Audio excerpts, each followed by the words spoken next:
একটা সময় ছিল যখন একজোড়া চোখ আর ঠোঁটের কোণে দুষ্ট হাসি আমার ঘুম কেড়ে নিয়েছিল।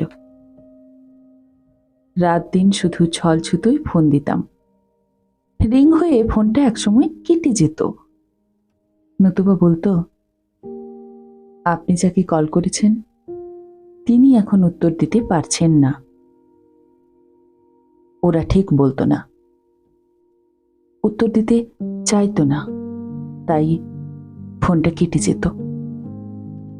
তবুও ভালো ফোনটা নিজের হাতে কখনো কেটে দিত না। এইটুকু অনুভূতি আজ জীবিত।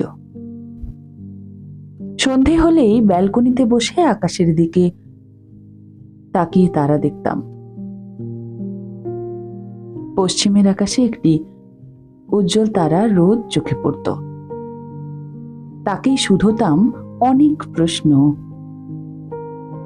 যেগুলো ফোনের ওপারের মানুষটিকে বলার সাহস বা সুযোগ কিছুই ছিল না। সেদিন আমি ছিলাম খুব সাদামাটা একটি মানুষ। হাতে ছিল সাধারণ একটি ফোন। সোশ্যাল মিডিয়া সম্বন্ধে অভিজ্ঞতা একেবারেই নেই বললেই চলে। কখনো মনে হয়নি আমার স্মার্টফোন চাই। নিজেকে চার দেওয়াল আর কর্মজীবনে বন্দি রেখে কেটে যেত দিন। একদিন হঠাৎ ঘুম ভাঙল ফোনের আওয়াজে। তারপর সেই অনাগত অতিথির আগমন আমার জীবনে। গোলাপি রঙের নেশায় আমি কেমন যেন পাল্টে গেলাম। চোখের অনুভূতি কখন যে মনের জানালায় প্রবেশ করলো তা আমি নিজেও উপলব্ধি করতে পারিনি।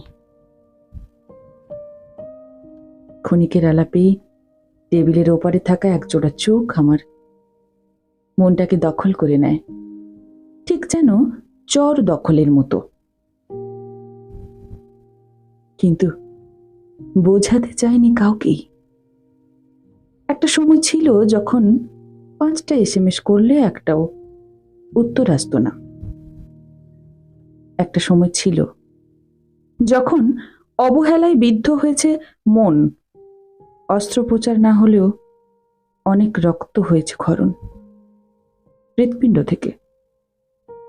কতবার বুক ভিজিয়েছি চোখের জলে। না, ভেঙে পড়িনি আমি, ভুলেও যাইনি কোনো কিছুই। তাই তো আজ এমন অনেক SMS আসে, আমার উত্তরের অপেক্ষায় পড়ে থাকি। নিজেকে আর নেশাগ্রস্ত করি না কোনো চোখের মায়ায়।